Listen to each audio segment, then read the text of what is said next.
بدترین اتفاقاتی که توی پخش زنده افتاد در جولای 2020 یه استریمر وارزون به اسم آنجل واکس داشت تورنمنت وارزون رو توی تویچش استریم میکرد که یهو موقع استریم کردن صدای گریه و زدن در از بیرون اتاقش میاد. با گذشت زمان این صداها بلندتر و ناراحت کننده تر میشه تا اینکه آنجل مجبور میشه استریم رو ترک کنه.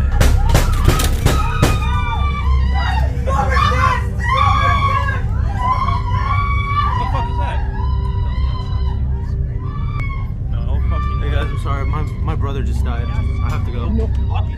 What?